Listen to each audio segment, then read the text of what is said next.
Bittasi nosvoyi chakvalib, kayf qilib, qo'y boqib o'tirgan ekan. Endi u odamni sigirlari, buqalari, qo'ylari, otlari bor ekanda. Katta yaylovda qo'y boqib, qonni ochsa, boshqa qilsa bittasini so'yib yeb, ovqat-poqat tashlab qo'yib, shashlik-pashlik qilib, shunaqa qilib, maza qilib, kayf qilib, otni qimizlaridan ichib, takoy sutlaridan ichib, qaymoqlaridan, sigir sutlaridan ichib, qaymoqlaridan yeb, boshqa qilib, issiq xotini non yopar ekan, zo'r anaqasi. Endi yosh ekan, hali-yu yosh uylangan ekanda u.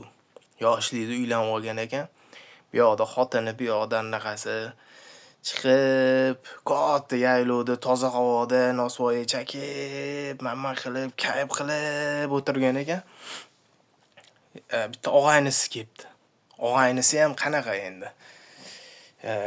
Как intelligentniy ekan, boshqa ekan, kelib, boshqa qilib, undan endi yoshi kattaroq bola ekan, endi og'ayni ekan. Hozircha unaqa yosh raznitsasi yo'q-ku. Kelib aytibdiki, og'ayni nima qilyapsan? O'tiribman, ko'ryapsan, maza qilib. Takoy. Debdi, kelgan intelligentniy og'aynisi.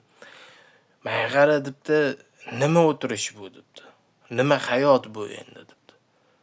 Nima qilay desa, bu sen debdi, mana mol qo'ylaringni, boshqalaringni sotgin. Sotgin-da, shaharga borgin. Hali yoshsan, o'qigin. O'qiysan, boshqa qilasan. O'tga borginsan. Bu zo'r bo'ladi, maza bo'ladi deb xullas miyasiga rasa o'qibdi. Endi bola ham o'tirib, gaplarni eshitib, deb shunaqa qilaman deb, hali mol qo'ylarni boshqasini sotibdi, boshqa qilibdi. Keyin shaharga kelgan, shaharga kelib, endi o'qishga topshirgan, o'qishga kirgan, institutga kirgan, kontrakt to'lagan, boshqa qilgan, rasa endi mol qo'yini sotgan pullarni bu yoqda endi kvartirasini nemat qilganda, kvartiraga oyiga palon puldan to'lirkan, endi bu yoqda xotini, bolalari, shaharda narx-navo qimmat. Bu yoqda puli ham ketayotibdi, mol qo'ylarni pulini sotgan, endi shundan produktda qilish kerak, yeb ichish kerak. Bu yoqda institutda o'qiyapti, boshqa qilyapti. Institutda ham necha yil, endi 1 yil o'qimaysiz, 2 yil o'qimaysiz. O'qigan, bu orada boshqa qilgan, mana pullari ham tugab, hamma pullari tugab, mol qo'ylarini pullari ham hammasi tugab bo'lgan. O'sha o'qishni bitiradigan paytda bu yoqda kontrakt bor, unisi bor, bunisi bor. Yeb ichish, ro'zg'or. Keyin hammasini qilib amallab, endi o'qishni bitiradigan paytida endi bir ikkita joyda bo'lgan, yana pul beriladigan joylari bo'lib qolgan, har xil joyi bo'lgan, nima qilishni bilmagan, yetqiza olmayapti, pul yo'q. Shaharda narx-navo qimmat, hamma narsa qimmat, yurish-turish qimmat. Xotini ham shaharga kelgandan keyin mana iPhone olib bering, boshqa olib bering, uni olib bering, mana ko'ylak kiyaman, bunaqa ko'ylak kiyaman deb, mana bo'yanishim kerak, fitness qilishim kerak, o'zimga qarashim kerak, bu muammolarga kirib ketyapti. Keyin nima qilishini bilmagan, boshqa qilmagan, keyin arendaga bir Matiz olib, Matizda taksovat qilgan. Bu yoqda ham o'qishi, ham kontrakti, bitiradigan kurs. Bu yoqda endi xotinini hech qachon gapirmagan, chakiga ochilmagan, xotinini chakiga ochilib, bu yoqda endi bolalari platniy bog'chaga chiqish kerak bo'lgan, pulli bog'chaga chiqqan, maktablari pulli bo'lib ketgan, unga ham oldingidagi mana qilib bu narsani kiyib ketaverish degan narsa yo'q. Uniki, buniki, mamma olib berishim kerak, sinfdoshlaridan kam bo'lmasin deb hammasini berib, xullas o'qishni ham bitirib, amallab bitta ishga kirib olgan. Endi o'zini yo'nalishi bo'yicha bitirgan, sohasi bo'yicha ishga kirish uchun ham juda qattiq qiyinchiliklar bo'lgan. Endi men tezroq gapiryapman. Ishga kirgan, endi u yerda ham dokumentatsiya, qog'ozvozlik, boshqa u bu hammasidan qilib, boshqa qilib. Endi shunaqa kunlardan bittasida bitta yosh kattaroq biznesmen, yaxshi pul topadigan odam bilan ko'rishib qopti. Hali odam bilan gaplashib, boshqa qilib, o'zini aytibdi-da endi. Men mana muammoga kirib qoldim. Bu yoqda qog'ozvozli arzimagan pulga oyligiga ishlayapman. Haliyam boshida kelsam uy olib qo'ysam bo'lar ekan, uylar ham qimmat bo'lib ketgan hozir. Kvartiraga bo'lib to'lab shu uyimni pulini ham ketkazib yubordim. Xotinimga narsa olishim kerak, bolalarimga narsa olishim kerak, ro'zg'or qilishim kerak. Kommunalniy plata, ekspluatatsionni, gaz, suv, svet hammasi pul. Mana shunaqa deb odamga, biznesmen odamga shunaqa desa, endi biznesmen odam ham o'ylab turibdi-da.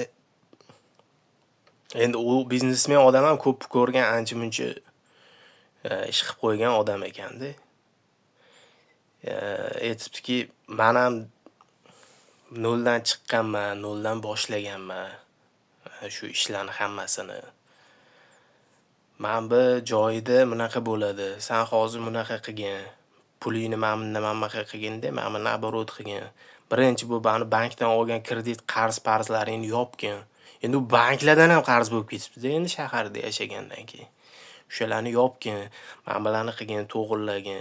Keyin men deb sxemani tushuntiribdi biznesni. Men senga yordam beraman deb mashinani tushuntirib, mashinani qilib, keyin ma'mini qilib, ma'mi ortgan pulni aborot qilib qo'yasan-da, keyin ma'milarni qilasan.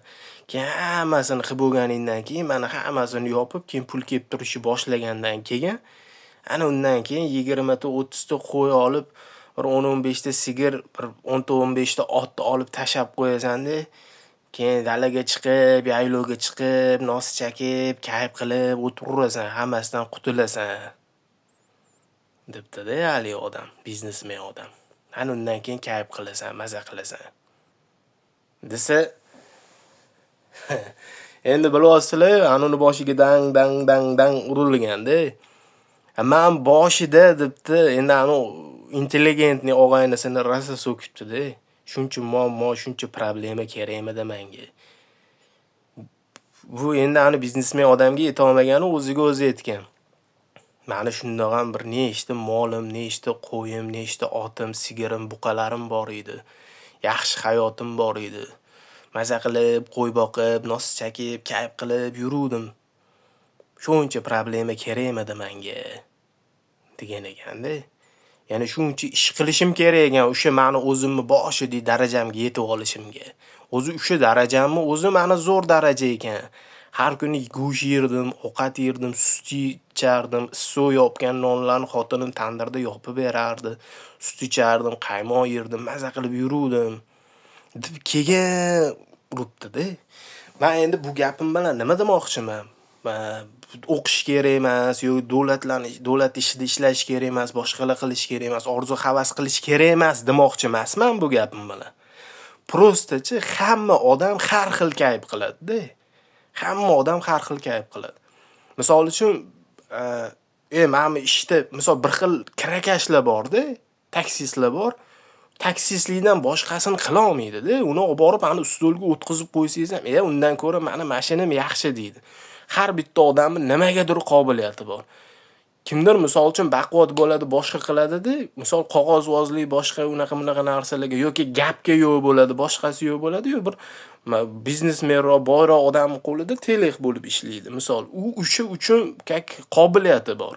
Kimdir rassomchiligiga qiziqadi, kimdir non yopishga, kimdir gruzchiy bir xil yuk tashib kayf qiladigan odamlarni bilaman-da. Shuni qilsam maza qilaman deydi. Brigadir bo'lib oling, shuncha yildan beri ishlayapsan, brigadirni nima qilaman, bosh og'rig'i ko'p. Undan ko'ra mana shu yukimni tushiraman, naqd pulimni olaman, boraman, kayfimni qilaman deydi-da. Hamma har xil kayf qiladi. Shuning uchun bir xil odamlarga, ba'zi bir odamlarga unaqa qilgan deb bashina sachinat qilish kerak emas. Balki o'sha yashayotgan hayotini o'zida kayf qilayotgandir.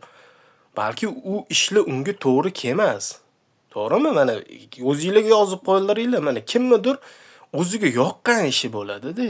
O'sha narsani ishchi qilib kayf qiladi. Kim ashulachilar ashula etib kayf qiladi, rol o'ynaydiganlar rol o'ynab kayf qiladi-da. Misol aktyorlar yaxshi rol chiqsa, yaxshi gonorar bo'lsa, boraman deydi, chotki qilib rol o'ynayman deydi. O'zini yoqtiradigan ishi. Misol uchun boshqa bozorda go'sht sotayotgan odam vobshe qiziqmas, yo'q qassob odam vobshe qiziqmas. U aktyordan ko'ra 10 barobar ko'p gonorar beraman, keling mana shu rolni o'ynab bering, kerak emas, undan molimni so'yganim yaxshi deydi. Chunki u mol so'yib, o'shani molni boqib, shundan kayf qiladi. Hamma har xil narsa qilib kayf qiladi. Siz nima qilib kayf qilasiz? Yozib qo'ying. Fikringizni bildiringki, mana o'zingizni fikringizni yozib qoldiring. Mana ko'rib turibsiz, eshitib turibsiz. Mana shunaqa bir xil ba'zi bir odamlarga o'zini kasbini yaxshi ko'rib, maza qilib olayotgan odamlarga undan kattaroq narsani etib muammoga tiqib qo'yish kerak emas. To'g'rimi? Gapimga qo'shilsanglar, yozib qo'yinglar kommentariyaga. Agar shu joygacha ko'rgan bo'lsanglar, bitta like bosib qo'yinglar. Obuna bo'lmagan bo'lsanglar, обязательно obuna bo'lib, mana qo'ng'iroqcha bor, shuni bosib qo'ysanglar, yo'qotib qo'ymaysizlar. Keyingi suhbatlarda ko'rishguncha o'zingizlarni ehtiyot qilinglar. Hamma o'zi kayf qilgan ishni qilsin. Sog' bo'linglar.